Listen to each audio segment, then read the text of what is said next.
Okay, in this video, we're going to look at some information about our upcoming midterm. The midterm will be given on a specific day that's listed on Canvas. Be sure to check the date, put it on your calendar.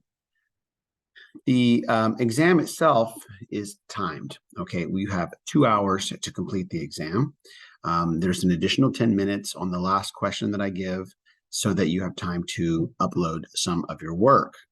Now, you can complete this exam any time throughout the scheduled day, okay?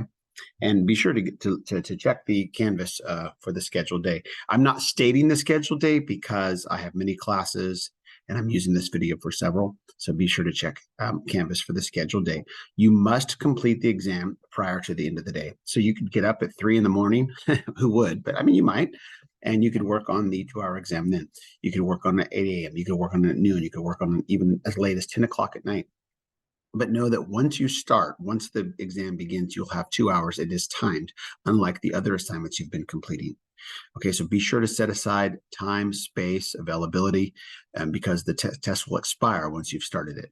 Okay, this midterm is very important. It's going to be worth approximately 20% of your overall grade. It's 800 points. Now, about that 800 points, okay, 650 of those points are going to come from the questions, and then 150 of the points are going to come from you showing your work, and that's mostly what this video is about. Okay, the exam itself is going to cover modules 1 through 6 of this exam, and I recommend going back through the modules and reviewing it. Okay, have a multiplication chart handy. Now, one of the pages here has a multiplication chart. I'm talking about the multiplication in bases 1 through 9, okay? You'll also want to have a calculator handy. If you're working in base 9 or base 15 and you need to write out the value of the bases, you're not want to do that by hand within the 2 hours. No other notes are allowed, okay? You really won't have time for notes. This will not be a time when you'll discover how to do the problems, really, right? When you have to prepare for the exam to get it done in the time limit. Okay, now some of the problems do not require you to show work, okay? I'll give you an example of that. If I'm asking you to count, and I'm asking you to count in a specific base, there's really no work to show. So if I said, okay, show me that you know how to count in base 3, you would be typing in your answer, something like, okay, 1, 2, 1, 0, 1, 1, 1, 2, you know, and so on. Well, I'll keep going, 2, 0, 2, 1, 2, 2, 1, 0, 0. Now, when I ask you to count, by the way, I won't ask you to type in the little THREE because that would take too long. So that kind of question does not require work. But most of the questions on this midterm will require work. And let me give you an example of that. Okay, so let's say you have a question that is a computational question, something like 342 base 6 times 24 base 6. If you just write, if all I see typed in is the answer 13532 6, as you take the quiz, if you put in that is the correct answer, by the way, it will give you credit for it. But when you're uploading your work, the very last question is a work upload. If I don't see that you've worked out this problem, then I will remove the credit for that. So I need to see the work. Now, I've tried to be fair about it. So every question that requires work, I've put a little note, you know, it'll say something like at the top of it, it'll say, well, show your work. Well, how do you do that? I mean, how are you going to do that when there's just a quiz right on the screen and you're just a little box to type in your answer? So what you do is you do the work right here. You're going to show your work on a piece of paper. Okay, so as you are ready for this midterm exam, have lots of paper, plenty, you know, 3 or 4 pieces handy. Okay, you also want to keep that very organized. So if this is the 5th question on the test, then you're going to want to write number 5 on it. You're going to want to do it in order, just as you would submit a homework assignment. This could be organized and legible so that when you're showing your work, I can actually read it. So instead, here's what I would expect. All right, I would expect you to have shown that you understand the multiplication algorithm. Now, yeah, you can have the multiplication chart handy. I don't have that on the screen, but that would be the idea. So as you work through this problem, you know, you're going to do 4 times 2 in base 6. So I don't have my chart handy either. So let me think about what that would be. That would be 1, 2. So you might have a little 1 here, and you 2 down here. Okay, then you're going to do 4 times 4 in base 6. And don't forget to add the one that you've carried. So what would that be in base 6? Probably should have written this out before doing this video. I believe it's 2, 5. Anyway, let's see. There we go. And now you've carried the 2, and then you do 4 times 3 plus the 2 up there, I believe is 2, 2. Now, if I've made a mistake on this, I'll figure it out later as I go. All right, so that's your first line of multiplication, and I would see that work there. Then you would go to the next line, right? You leave your spacer. This is in base 6, right? Now we're going to multiply through by the 2. 2 times 2 is 4.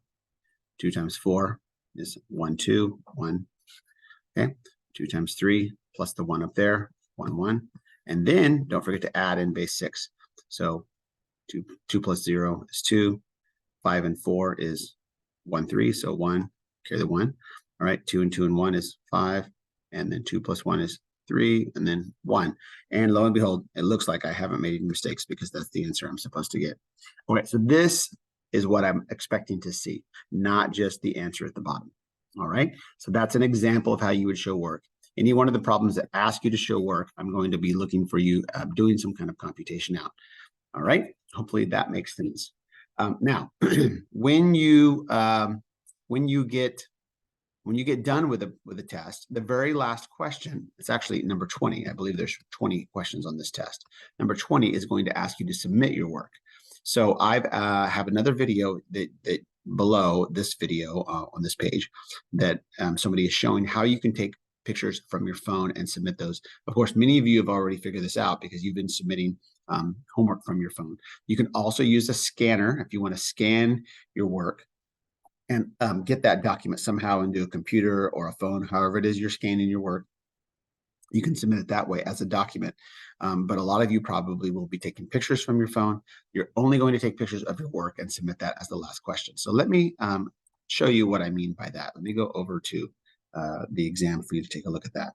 All right, that's not what I want. So this is what it's going to look like. The last question here, question 20, notice that it is 150 points. It says now that you've finished the computational part, you need to take pictures and place them in the frame below. You can scan your work and insert them. You can take pictures. If you're unable to do those, then send me pictures or a scan of your work via Canvas message. That's a last resort, so I really don't want you to do that. If you do that, I'll have to be looking for timestamps. So the easiest way to do this is be prepared before the test starts. Okay, make sure your work is organized and legible. I will be grading your work. It's 150 points. And also, it is imperative that you get credit for the previous problems. If it shows work, I'll go back and have to zero those out if I don't see the work there. So if you missed, by the way, if you missed any of the previous 19 problems, I may grant you, the good news is I may grant you partial credit on your work. Let's say as you submitted the quiz, you missed one little number. It's telling you, oh, you got it wrong. But as I review your work, I will be giving you credit for your work based on the work that I see here. So that's good news, is that I can bring some points back. But no credit will be received for problems asked for work if I do not see the work. The exceptions on the test are problems 1, 2, 3, 16, and 17. What that means is those 5 problems don't require any work. They may be counting or something else that doesn't require work. So in this box here, okay, you don't want to type in your work. That's not the point at all, right? You're going to want to insert. And the video below will show you more about inserting. So you might insert either an image. You can upload an image that you just took from your phone. By the way, you'll have an extra 10 minutes to do this. So the whole test account for 2 hours plus 10 minutes for uploading. If you're done faster than 2 hours, you can start uploading right away. You can upload an image that you may have taken and submitted already. So for example, if you click upload an image, you can upload one right now if you have it on your computer. Another way to do that would be to use a user image. If you uploaded a photo to your phone, you can then find that photo that you have over there and insert that there. Those are just some photos I have already, right? Okay, so it says also, if you want to insert, you can upload a document of something that you scan. When you're done, then you can submit the quiz, but do not submit the quiz until you've shown that work.